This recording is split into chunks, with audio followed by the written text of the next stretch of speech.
Right now, our New Mexico State Sports Weekly. Aggie men's basketball collected a pair of home wins last week to improve their conference mark to 9-1. Head coach Marvin Menzies will stop by the studio to reflect on his team's strong homestand.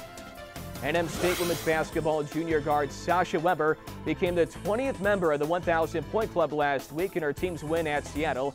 I sat down with Sasha to get all the details. After 779 career wins, we'll check in with former Aggie head coach Lou Henson, who has just joined another Hall of Fame. And we wrap today's show with the spring sports.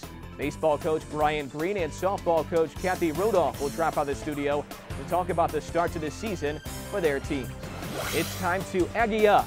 This is New Mexico State Sports Weekly.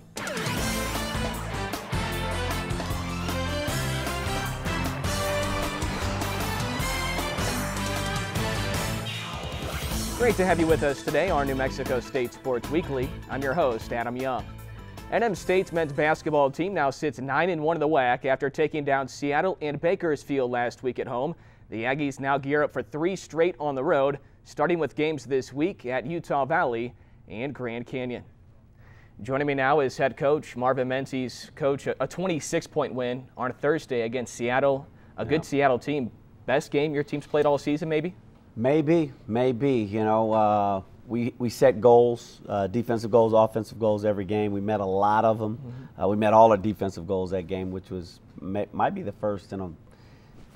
I'm trying to think. Yeah, I think that might have been the only time all year that we actually met all the defensive goals, which are different things. So yeah, you know, long answer, short. I'd say yeah. 16-point win against Bakersfield Saturday.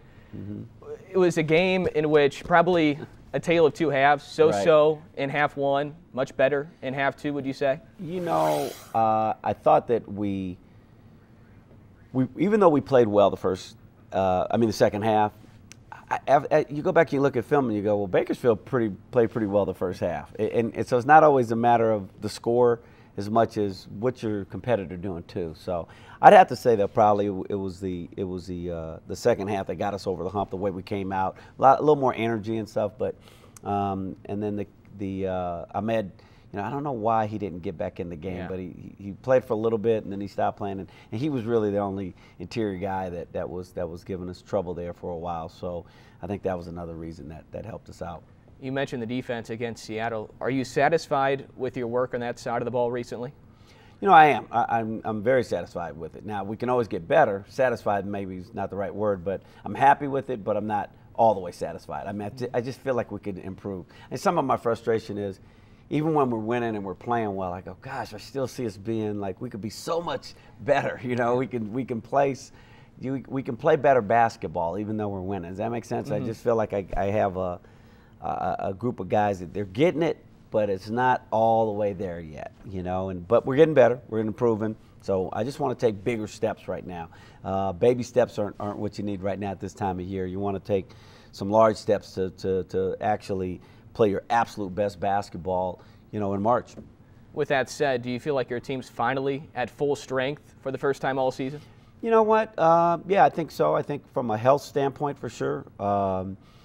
Maybe not full strength and conceptually on some of the things that the guys who've been sitting out are still getting acclimated a little bit, but for the most part, yeah, I'm not going to complain right now, especially where we were a couple months ago. Right. 9-1 of the WAC now, Coach. A nice size lead in first place. Utah Valley Thursday. Grand Canyon Saturday. What kind of challenges could you face on this trip? Well, both of them are going to be obviously road games where they have some pretty good support, especially at Grand Canyon. I mean, they'll probably sell that game out, and it's a great atmosphere there. Their students they come out in droves, and it's really a fun environment to play in. It's like a little mini pit, you know. So that'll be exciting, and it's always a challenge, you know, to win on the road in general. But you know, 3's I guess the magic number right now. Any combination of wins or losses by I believe UMKC since Grand Canyon doesn't compete in the actual tournament. I think that's for as far as the seeding is concerned, that's the magic number. So we just got to take them one at a time, man. We'll see where it goes. Log on to nmstatesports.com to keep up with the Aggies as they face Utah Valley and Grand Canyon this week on the road. We'll see you next week, Coach. Good luck. Thanks, Adam. When we return, I'll sit down with the newest member of the 1,000 Point Club for Aggie women's basketball, junior guard Sasha Weber. Stay with us on New Mexico State Sports Weekly. NM State women's basketball had their win streak reach 12 games last week when they took down Seattle on the road. In the second half of the win, junior Sasha Weber became the 20th member of the 1,000 Point Club, and she did it near her hometown of Lacey, Washington. I sat down with Sasha to get her thoughts on the milestone in the team's impressive start in conference play. We are joined by the new member of the 1,000 Point Club at New Mexico State, Aggie junior guard Sasha Weber. Sasha, you scored your 1,000 point last Thursday at Seattle. What was that moment like? And also, did you know when you made that three-pointer that that was for 1,000? No, I had no idea. I actually completely forgot about the whole 1,000-point thing until after the game when everyone was congratulating me. But glad I made it. Glad I made it to 1,000. Just happy that everyone's happy for me. That's the best part of it. You scored number 1,000 near your hometown. Did you have a lot of family and friends there from Lacey, Washington? Yeah, I had some of my high school teammates there, and then my dad and my neighbors that watched me grow up. So it was pretty cool to have just everyone that's watching me get to this point see me make a milestone. Have you reflected on what this means to you, or is that something you'll do when the season's over? Yeah, probably when the season's over, just because my main goals are focused on the WAC tournament and not so much about my personal triumphs, just really wanting the team to come together and pull out a championship because I know we're able to do so. What's this season been like compared to the two previous seasons during your freshman and also your sophomore seasons? Really this year just coming together. Last year I think we had talent, we just didn't put all the pieces together yet, and this year we've actually built chemistry and built some strong friendships too, and I think that's really reflective on how good we've been doing in conference especially. What's been the biggest difference from the last two seasons to this one? Probably just stepping on the court and feeling like we're about to win. Not so much cockiness or anything like that, but knowing that our coaches have made us or prepared us to win and knowing our capabilities, and then just believing that we were going to win and coming out strong and not timid against any competition. Are you and your teammates thinking about championships right now? Yeah, we're all really looking forward to the WAC tournament just because for once we really feel like it's in our reach.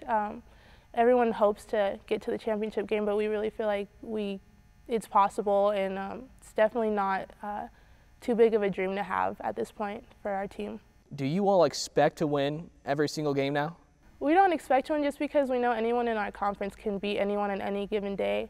We know that we've been prepared to win, so as long as we keep playing our game, we feel like good things are going to continue to come to us. Do you and your teammates talk about leaving a legacy here and really leaving your mark? Yeah, the coaches are really telling us about, we're building history, building a legacy for ourselves, and what do we want to leave behind after we graduate. And so, especially with the win streak and coming out so strong in conference, we're glad to be, making memories together and to be winning as a team. Finally, Sasha, going back to your high school days, why did you choose New Mexico State University?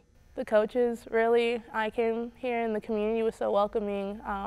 I felt like I wasn't just a recruit, just tagging along. I felt like I had a family already, and the coaches were really personal, made sure everything with our personal lives was going well, and they actually care about our well-being on and off the court.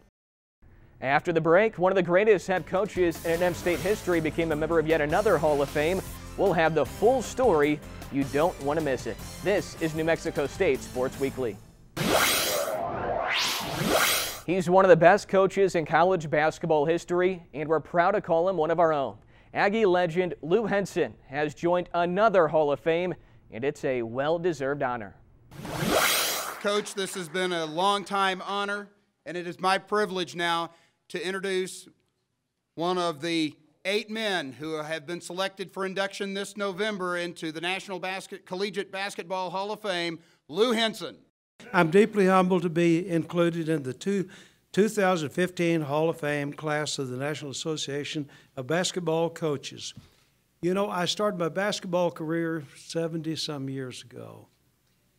back in grade school, we didn't have a team, but we got a sock ball and a rim up on the old barn, and we practiced basketball all the time. We'd practice our passing and shooting. Now, nationally, we couldn't dribble the ball, but we got that passing and shooting in. And that's how everything started at that time. And of course, I never could have imagined that the game of basketball would bring me to this point in life.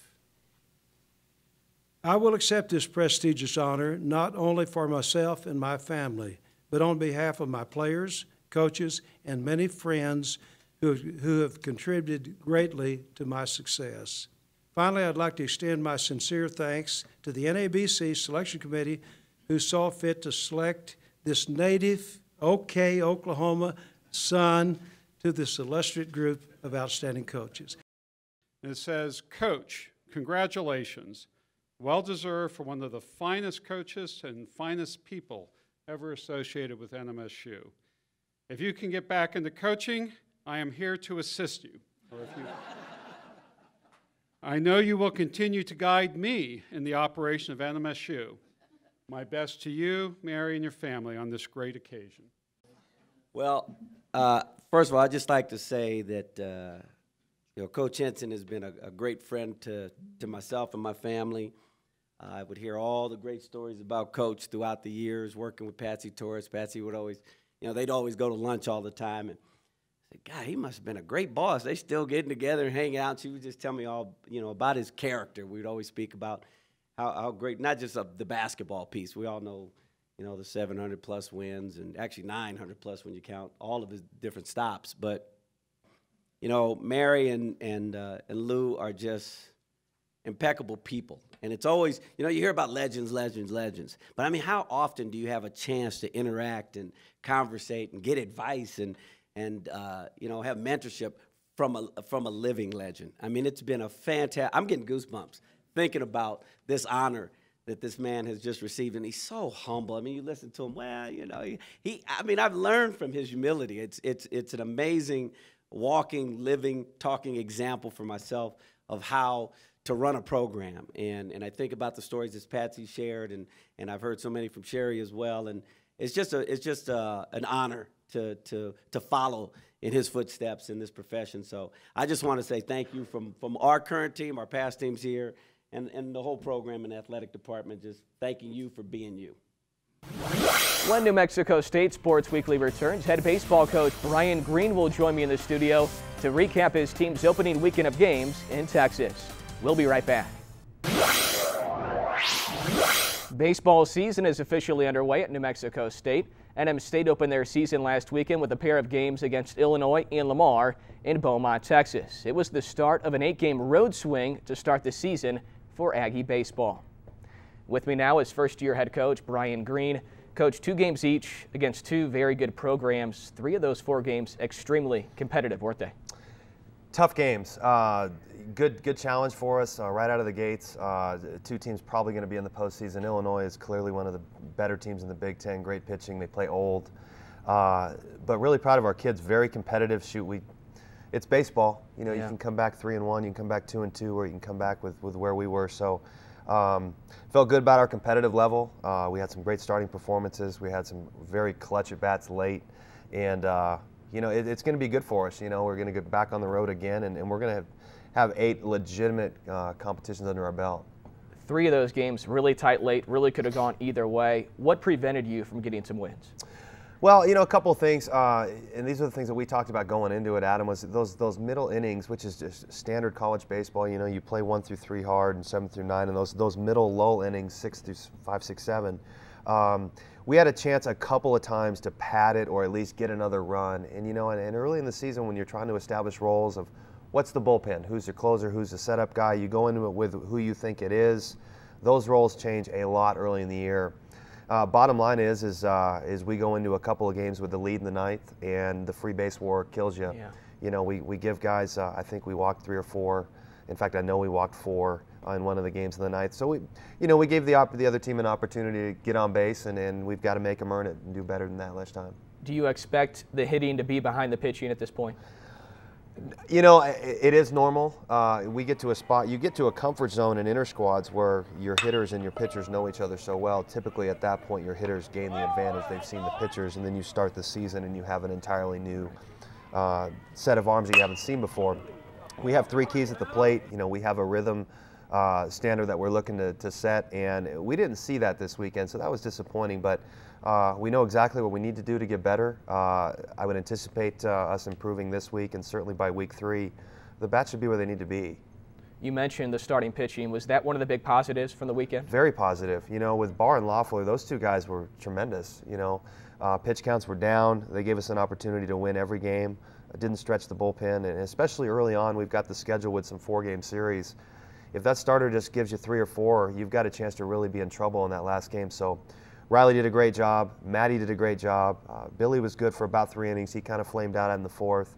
Bob was a bit of a disappointment. He would tell you that. He left some off-speed stuff up in the middle innings. He can be better than that, and we expect higher things from him. Had some good bullpen performances. So, I mean, all in all, a lot of positives, but there's also a very distinct thing of this is what we need to do to get better. It certainly helps your pitchers, too, when your defense plays well, and you had a clean weekend. Great weekend. I think it was 982 for the weekend. You know, defensively, we played tremendous in the infield. And that was one of the things, Adam, that we said, look, we've got to pitch and we've got to play defense to have any chance of being a competitive team. And if you look at this weekend, and certainly we're not interested in hitting sub 200 for weekends, but if you throw strikes and you play defense, you're going to be in every game, and this was a clear example of that. We played tremendous infield defense. The Aggies are back on the road this week as they travel to Eugene to take on the Oregon Ducks in a 4-game series. Log on to nmstatesports.com to keep up with the Aggies in Oregon. Good luck this week, Coach. Appreciate it. Thanks, Adam. After the break, head softball coach Kathy Rodolph will join me on this set. Her team just wrapped up their 2nd straight weekend hosting a tournament in Las Cruces. When we come back, we'll get all the details. You're locked into New Mexico State Sports Weekly. New Mexico State softball hosted their 2nd straight tournament last weekend in Las Cruces. The Troy Cox Classic saw the Aggies pick up wins against Weber State and Bradley over the weekend. It was a tournament full of offense, with the Aggies recording 42 runs in their last 4 games. With me now is head coach Kathy Rodolph. Coach, a good weekend for your team. What's your thoughts on your team's performance? Well, overall I was pleased. A little disappointed on our defense. We had more errors than is normal for us, so that's something that we're going to, you know, you only get 2 days of practice before you play the next 5 games, but we're going to try to clean that up this week. I was very pleased with my offense. They are doing well. They're getting runners on. They're scoring when we need to, and in the circle, we walked a few too many. We're going to have to cut that down. You averaged 10 runs a game in your final 4 games. Are you surprised by that at all? Honestly, no. We know that the strength of our team is definitely our offense, and because we have so much depth, we're able to keep kids fresh. And as far as when somebody's scouting us, it's really hard to key on one individual to stop our offense, and that's by design. Kat did an amazing job of recruiting our hitters. You have 8 players batting .333 or better. Is that one of the strengths, how deep your lineup is? Oh, by far, because we have, I would say, over 8 kids that have hit home runs already. And so it's kind of, you don't really get to take any hitter lightly or think, oh, okay, well, I can get past this one. And we definitely know that our offense, we've got more speed, so we can create havoc on the bases, and then we can hit the long ball at any time. Can you pinpoint a couple of players that really shined offensively over the weekend? Well, Emma Adams was unbelievable in our 2-hole. I think she hit .444 on the weekend with a home run, and that's not really typical of your 2-hole. Stacy Rodriguez came on and really anchored in the 3-hole for us, and Milena Padilla, I believe, even was had the top batting average on the weekend, and she's playing terrific for us as a senior in left field. Carista Donisthorpe named WAC Pitcher of the Week on Monday, then had a good weekend. What have you seen from her 10 games in? Well, Carista is absolutely able to kind of give us a calming effect in the circle to where she can just hit spots and let the defense defend behind her. I think on day 3 we had pitched her quite a bit and ended up very uncharacteristic with 7 walks, and that's not typical of her, and I expect great outings when we head to Arizona.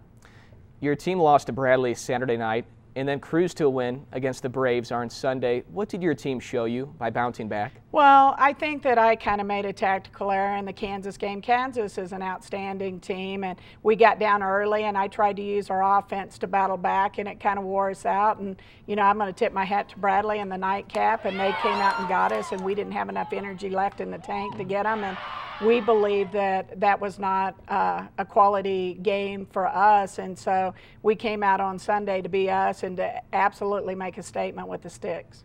Now you head to Tempe, Arizona, beautiful Tempe, for a tournament at Arizona State, a loaded field again. What's your preview of the upcoming weekend? Well, what I told the kids is the preseason by design is going to get tougher every single week, and we want to do that to challenge ourselves to not get complacent, to continue to grow so that when we hit conference play, we're ready to go firing on all cylinders. And M State softball will be on their first road trip of the season this weekend. They will battle Minnesota, Indiana State, Boise State, Colorado State, and host Arizona State in the Diamond Devil Invitational. Coach, good luck this weekend. Thank you very much. Tickets for baseball and softball are on sale right now. Call the Aggie ticket office at 575-646-1420. You can also get your tickets online at nmstatesports.com or ticketmaster.com. If you missed any part of today's show, check us out on YouTube and stay up to speed on social media by liking New Mexico State Athletics on Facebook and following us on Twitter. Another episode of New Mexico State Sports Weekly is in the books, and we're glad you've joined us. Until next week, I'm Adam Young saying so long and go Aggies.